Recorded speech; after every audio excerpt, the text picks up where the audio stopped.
गुटखा वाला का पनिशमेंट, गुटखा स्पिटिंग पान मसाला। ओ खई के पान बनारस वाला, खुल जाए बंद अकल का ताला। ओ खई के पान बनारस वाला, खुल जाए बंद अकल का ताला। फिर तो ऐसा करे धमाल, सीधी कर दे सबकी चाल। ओ छोरा गंगा किनारे वाला। कहकर गाते हुए पान चबाते हुए एक आदमी जा रहा था। पान को रोड के ऊपर ही थूक कर चलते हुए जा रहा था।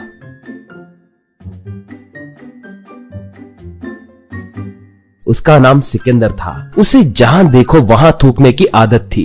ऐसे वो सिनेमा देखते हुए सिनेमा हॉल में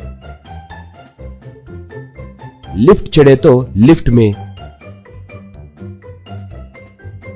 सीढ़ियां चढ़ते वक्त सीढ़ियों के बगल में ही थूक देता था।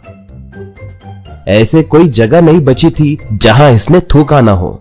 अगर कोई पूछता तो वो उनसे लड़ता था। एक बार वो एक पान के दुकान के पास गया। उसे देखते ही पान वाला पान बनाकर उसे देते हुए, सिकंदर भाई, कल दुकान बंद रखूंगा, पहले ही कह दे रहा हूँ, बाद में नहीं बताया हूँ कहकर झगड़ा मत करना। कहा तो सिकंदर, बाप रे बाप, पहले ही बताकर अच्छा काम किए रे, मुझे और पान बनाकर दो। कहा तो दुकान वाला पान बनाकर दिया। सिकंदर एक पान खाकर उस दुकान के पास ही थूक दिया। वहाँ दीवार पे लाल धब्बा लगा था। दुकान वाला तब, अरे सिकंदर भाई, जरा दूर जाकर थूक सकते थे ना, देखो दीवार के ऊपर धब्बा कैसे गिरा। कहा तो सिकंदर, चुप रहो, दीवार पे धब्बे ही लगेंगे ना, शुक्र करो कि तुम्हारे चेहरे पे नहीं थूका। कहकर चला गया। बाद में वो एक होटल में नाश्ता किया।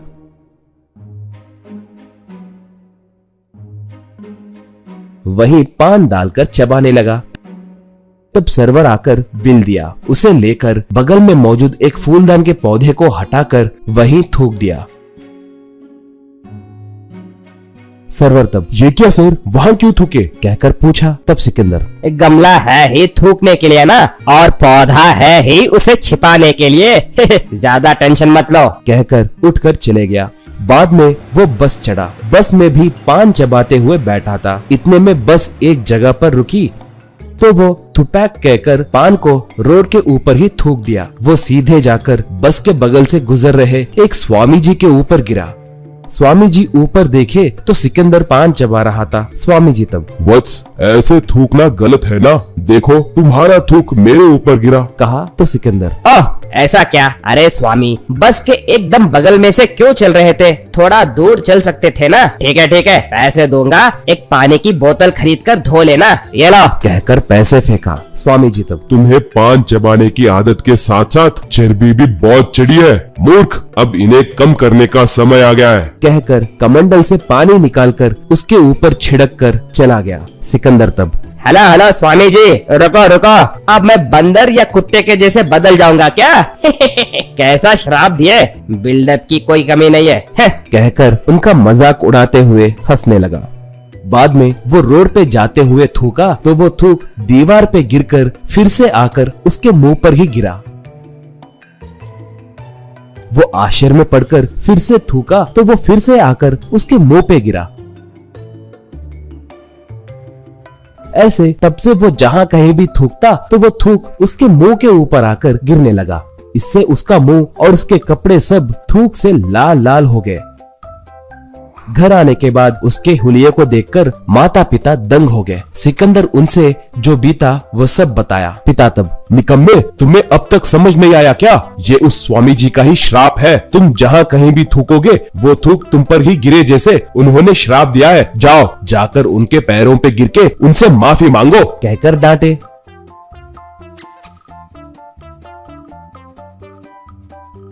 सिकंदर तुरंत जाकर स्वामी जी के पैरों पे गिर के माफी मांगा। स्वामी जी तब, वत्स, ये एक बुरी आदत है, इसके वजह से तुम्हारे सेहत को हानि होगी। श्राप का विमोचन चाहते हो तो तुमने गांव में जहाँ कहीं भी थूका है वहाँ जाकर अच्छे से साफ करो, तभी तुम्हें श्राप से मुक्ति मिलेगी। कहा।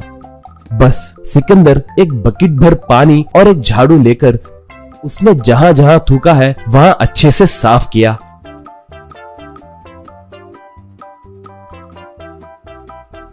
ऐसे सिकंदर को श्राप से मुक्ति मिली। वो तब से पान खाना छोड़ दिया। जेंट कॉन्ग एक गोरिल्ला बेबी को किडनैप किया। कुंचल नाम का एक गांव जंगल के पास रहता था। उसकी वजह से उस गांव के लोगों के साथ जंगली जानवर अच्छा दोस्त बनकर रहते थे। लोग भी उन जानवरों को अच्छा खाना देते थे। उस गांव में पप्पू नाम का एक आदमी रहता था। वो बहुत लालची था। उसने एक दिन जू से नरेश नाम का एक आदमी को बुलाया। फिर नरेश से पप्पू, देखो हमारे गांव के सब लोग सेंटिमेंटल फूल्स हैं। उनको जंगल और जानवरों के ऊपर बहुत ज्यादा प्यार है। मुझे तो वैसा कोई फीलिंग्स नहीं है, इसलिए इन जानवरों को मैं तुम्हारा जू में सप्लाई करूंगा। मेरे पैसों का मैटर क्या है बताओ, पूछा। तब नरेश, वेरी गुड यार, इतने सालों के बाद इस गांव का कोई एक तो हमारे रास्ते पे आया। देखो फिलहाल के लिए हमारे पास अभी सब जानवर हैं, मगर एक चिंपांजी का बच्चा नहीं है। तुम उसको पकड़ो और बहुत जल्दी ही एक नया जू का ब्रांच ओपन करने वाले हैं, तब सब कुछ सप्लाई करेंगे, कहा। तब पप्पू, अरे वाह शाबाश, अच्छा बात कहा है तुमने।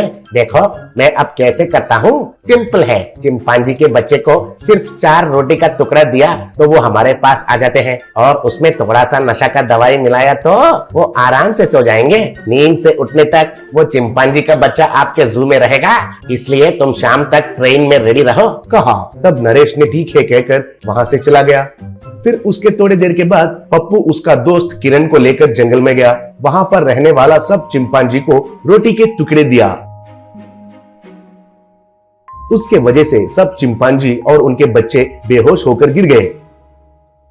उसमें एक चिंपांजी का बच्चा को लेकर पप्पू और किरण उधर से चले गए। फिर थोड़े दूर जाने के बाद उनको बड़े बड़े आवाज सुनाई दिया। तब पप्पू और किरण दोनों पीछे मुड़कर देखा तो उसकी माँ चिंपांजी तेजी से उनके पीछे भागते हुए आ रही थी। वो देखकर किरण, अरे बाप रे, वो बेवकूफ चिंपांजी हमारा पीछा पीछा आ रही है। शायद नशे का दवाई अच्छे से नहीं चला होगा, जल्दी भागो, मिल जाएंगे तो मार डालेगी हमें, कहकर दोनों ट्रेन ट्रैक की तरफ भागने लगे।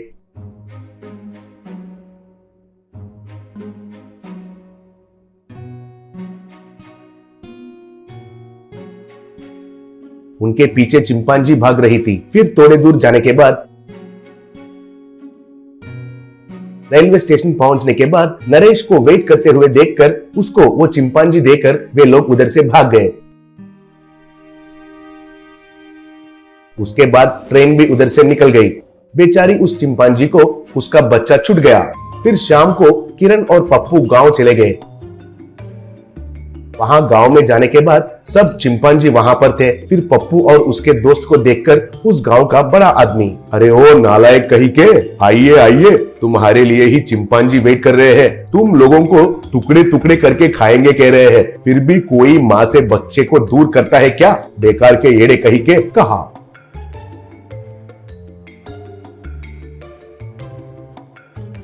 तभी चिंपांजी आकर किरण को एक ही बार हाथ से पकड़कर हवा में उठाई। वो देखकर किरण, दादाजी मेरा कोई गलती नहीं है, ये पप्पू ने मुझे इसमें फंसाया है, चाहिए तो उसे मारने के लिए कहिए दादाजी, मुझे क्यों उठाए, नीचे उतरने के लिए कहिए प्लीज, मर जाऊंगा जैसा लग रहा है, कहा। तभी पप्पू के पास एक बड़ा सा चिंपांजी आ रहा था। वो देखकर पप्पू, नहीं नहीं मेरे पास मत आओ, मुझे मैटर समझ में आ गया है, मैं आपको जू के पास ले जाऊंगा, आपका चिंपांजी को आपको दे दूंगा, मुझे छोड़ दीजिए, कहा। तब चिंपांजी ने किरण को नीचे उतारा। थोड़ी देर के बाद एक वैन में किरण और पप्पू उन चिंपांजी को लेकर उधर से चले गए। फिर वे लोग 2 दिन ऐसे सफर करके वहां जू में गए। फिर वहां वैन में जानवरों को देखकर पप्पू से नरेश, अरे यार तुमको थोड़े दिन रुकने के लिए कहा था ना, इतने में इनको क्यों लेकर आए हो, हमारा ऑनर ने देखा तो मुझे मार देगा, तुरंत ही लेकर जाओ, कहा। तब किरण, अरे ओ नमूना, तुम जाने के लिए कहा तो वापस जाने के लिए इन चिंपांजी को हमने नहीं लेकर आए हैं, वे ही हमें लेकर आए हैं, अब कैसे मारेंगे देख लो, कहा। तब सब चिंपांजी वैन से नीचे उतरकर जू में जाकर वहां पर रखे हुए सारे जानवरों का लॉक निकालकर बाहर निकाल दिए। ये सब देखकर जू का ओनर और उधर काम करने वाले हैरान हो गए। तब सब जानवर बाहर भाग गए। वो देखकर पप्पू और किरण भी वैन में भाग गए। फिर जू ओनर आकर नरेश को पकड़कर खूब पीटा।